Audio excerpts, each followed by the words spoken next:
Now it's not going to post it all, right? No, I deleted it. Okay, got it. Oh my God. All right.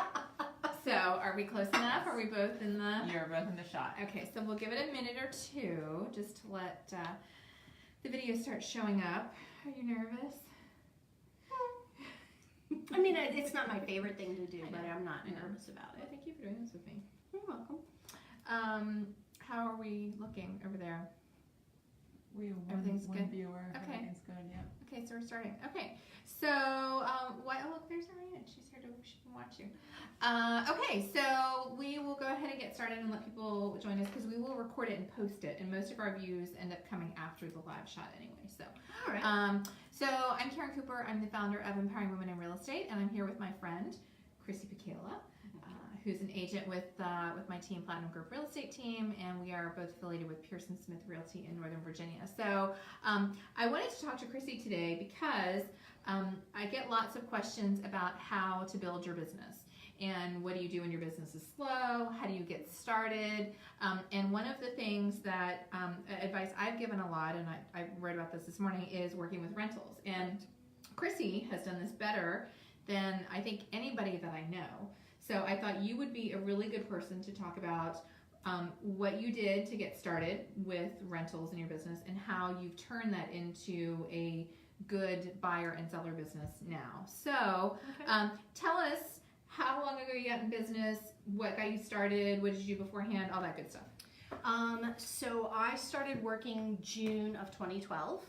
I was a teaching assistant at Selden's Landing Elementary, and I was good friends with Vicki Newfall. And she was at my house one evening, and I was looking for a change, and she suggested real estate.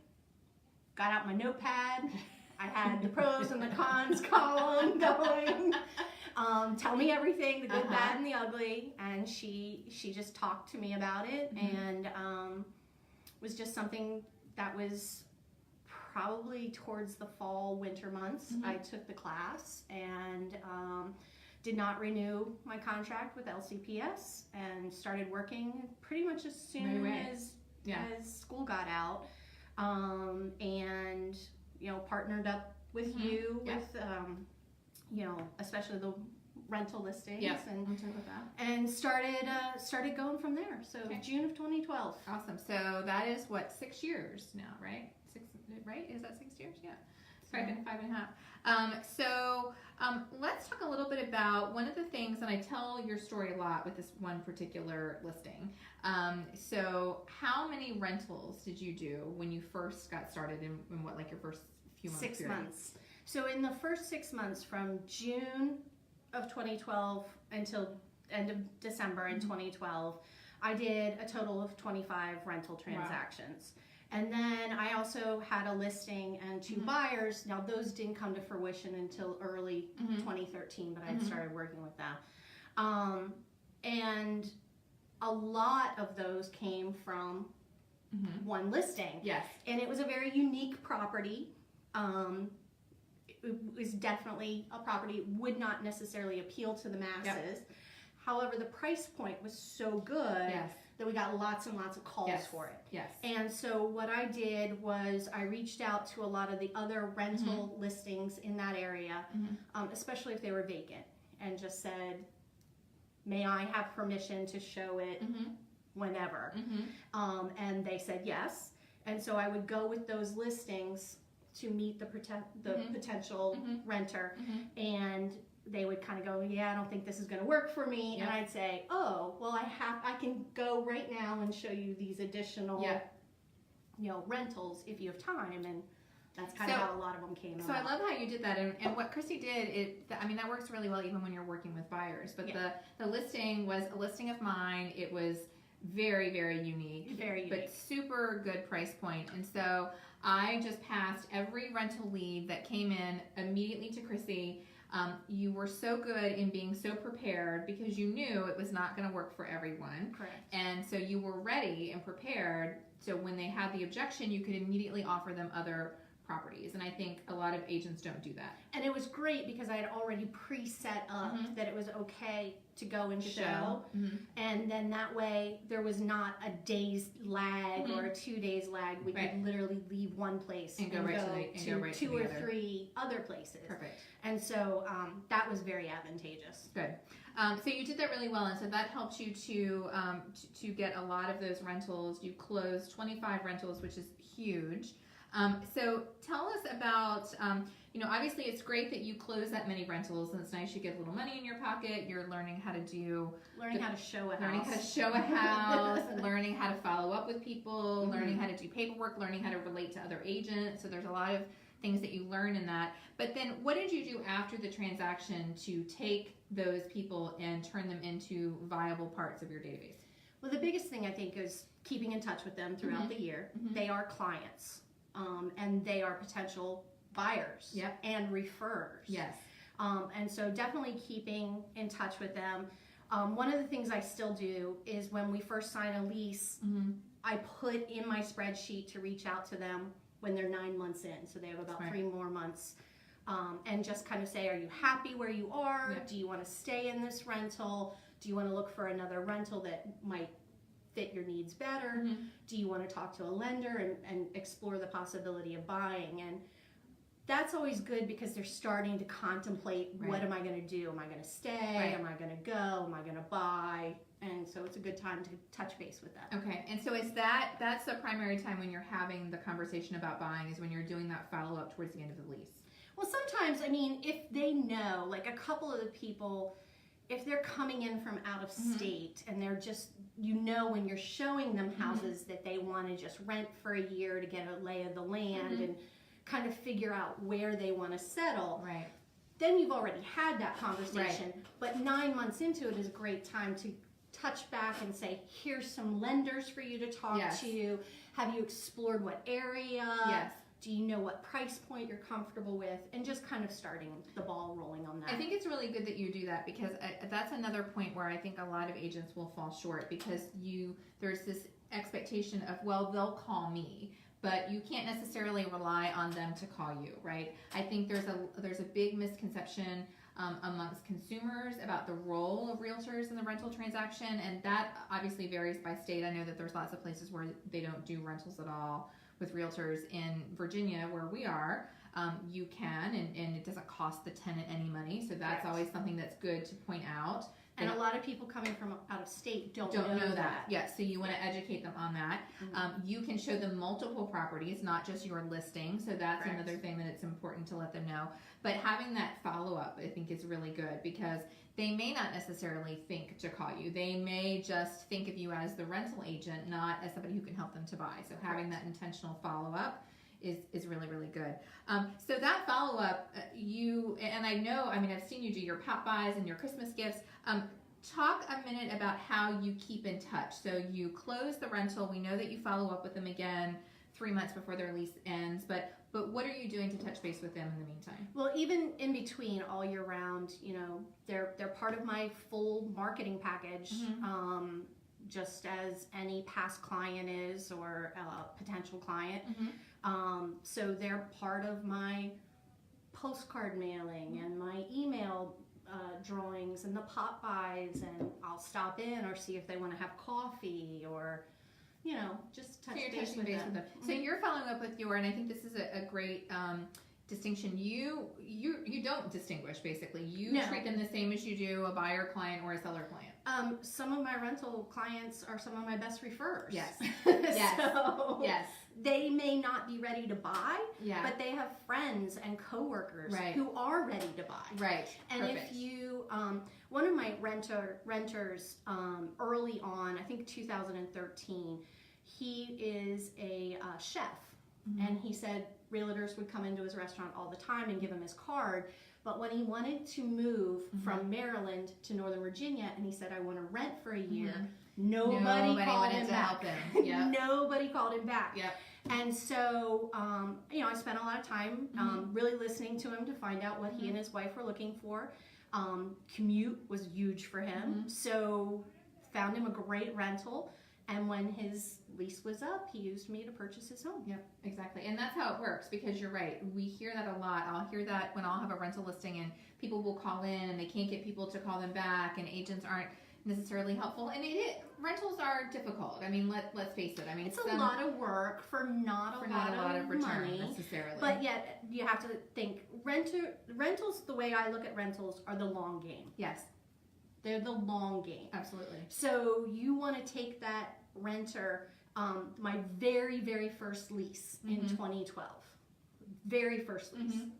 They did not buy until 2017. Yeah, But they referred me right, multiple people. right. One of which was a 3-transaction referral. Wow, yeah, that's huge. So, it's a long game, but Yes. it's worth playing. Well, it totally is. And you and I have talked about this before, because we, doing business by referral is what we do. And, I have one client that he referred to me. I mean, he's probably referred to me 20 closed transactions over the years. And this was before he ever himself bought or sold a home with me, because he was not in a position to do so. So when you build that relationship with someone, it's not necessarily about that one single transaction you're going to get from that one person that one time. It's who else do they know? Who do they work with? Who are their family and friends that they can then refer you to? I think the number one thing, too, with a rental client, like I said, it is a long game. Looking at their potential. Give them the time. Give them the respect. Yes. Yes. Give them your full concentration and 100%.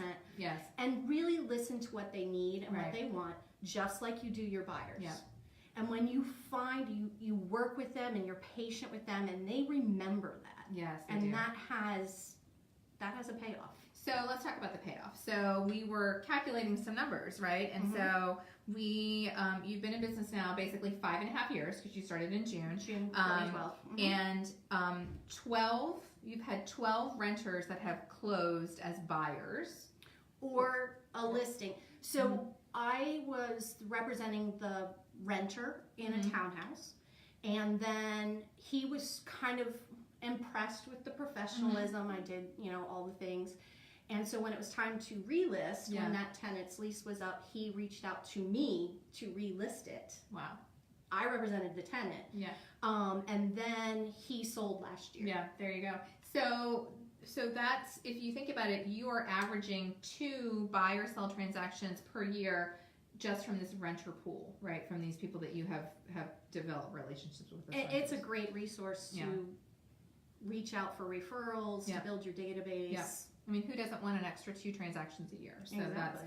that's huge. And then all of that work that you have done has led to, 2017 last year was your best year ever, It was. which was 10 million in volume. Just shy, just a smidge under 10 million in volume, and just a smudge. If I could count my January 1st closing in there, I say 10 million, but you can round up. You're close enough. And that's really, at that point, you were less than 5 years in the business. So that just goes to show you what, working this way, putting an emphasis on working with renters is a great way to help you to build your business, because that business that you did was almost completely yours, right? Exactly. And the nice thing, too, is when you do hit those lulls, it fills in those gaps and helps you kind of keep busy, keep going, and building things for down the pipeline. Right. You, one of the other things that we were talking about, another benefit is the market knowledge. You had a couple of transactions that resulted that you would not have been able to do had you not put a tenant in a property. Correct. I put a tenant in a property that was, again, another unique property. It had its own private airstrip and hangars. And she called me and said, can you help me find a new rental? The landlord wants to put it on the market. It had not hit the market yet. At the same time, I got a referral from a past client that says, I have someone moving in from out of state. He's a pilot and he has a plane. Yes, perfect. Would you happen to know of any place where he could either buy land to put in an airfield or have it?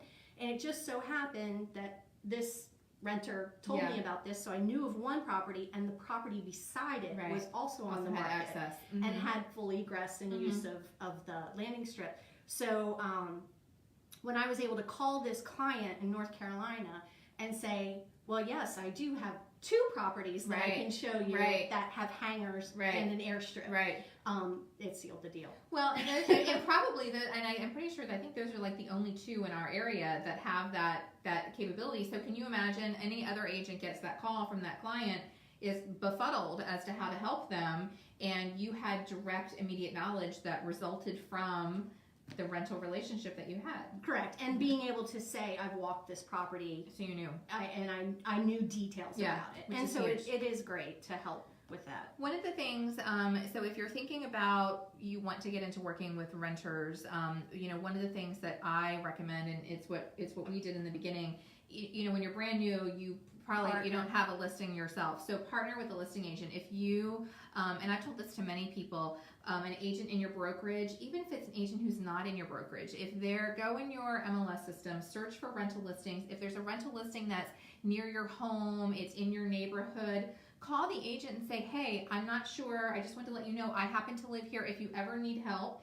handling these rental leads, I would be more than happy to help you. And you would be surprised at how many agents will take you up on that offer. Even just sitting at the big work table, at the office, and just saying to any of the agents who were sitting there, if you have any rental leads you want to pass on, I would love to work with them. And so it was great because, if people get swamped or they're going out of town or, they have a listing that's close to my home, it's totally advantageous. So don't be afraid to put yourself out there, and it's a win-win for the listing agent who maybe doesn't have time or the interest in handling those rental leads. You're providing a great service to the landlord who's happy to have those leads handled. And sometimes that pays off. And sometimes that pays off. I've had that situation too. But then it's also, obviously, it's a great benefit to you. It gets you a little money in your pocket, faster than you can a sale. And then it helps you build this long game, like what you've talked about. Absolutely. And I mean, I honestly think that it's something that I'll continue to do regardless of how my year is going, in that I think it's a great resource and it's a great way. Again, it's a long game. It may be 2 years down the road, but renters eventually see the value in buying. Absolutely. And they also have coworkers and family and friends. And So in the beginning, it's great just to take any that you can get, and then as you go in your career, looking at it very strategically, just like you have, and I've done the same. I usually do a couple of rentals every year, and it's the same thing. It's usually someone that I know. It's someone who I know that maybe this is a temporary situation for, that somebody who's well connected, has a lot of other opportunities. So, I have a buyer who was out looking today, who I met because she was looking for a rental for some students that she had coming in. And so I helped her with that because I knew that was going to be a great opportunity, somebody who's very well connected, and now she's looking at investment property. So it's a great way for you to build your business for the long haul. Well, it's also nice too because you can establish a relationship with people. There's someone that I helped right out of college. So first job, first, it's exciting. adult, kind of thing. Helped her and her college roommate get a rental. They were in it for 2 years. Now she has a boyfriend. So I helped she and the boyfriend find a rental. Eventually they're going to get married and buy. And they're going to buy. Right. And they all have friends who are getting engaged. And perfect age range. Exactly, exactly. And so that's definitely something that you want to think about. And so you average, you were kind of putting together some of your numbers. Still, obviously you did 25 in that first 6 month period, but even since then, each year you've done a handful or so of rentals? Last year I did about 7 transactions. And again, like I said, of those 7, I'm already kind of talking to a couple of people about getting them lender information and for next year. So which helps you to build your pipeline, which is something that we've talked about a lot in our business. It can get really scary, especially when you're starting the new year and you're starting at zero. And so it's really nice to know, okay, I have these tenants, their leases are ending in this month and that month, and so it really kind of helps you to build that pipeline. So. Well, and it also, the other way to look at a rental is if you have somebody who maybe is not financially in the right position, it gives them that year to work with the lender, that you know and trust, that you know is going to help them make the right choices on how to set themselves up for that future purchase. Right. And that kind of gives them that whole year of having a plan and having a game plan. Yes, which is great. And so then that also shows them that you are more invested in them than just that transaction. You're invested in helping their family and working with them for the long haul, and that's huge for referrals, I think. Well, I mean, none of us want a one and done. No. No one in this business wants a one and done. You want to nurture that relationship. Like I said, you just want them to think of you when they're at the coffee pot or the water cooler or the coworker who just got married and said, "Yeah, we want to buy a house." Yeah.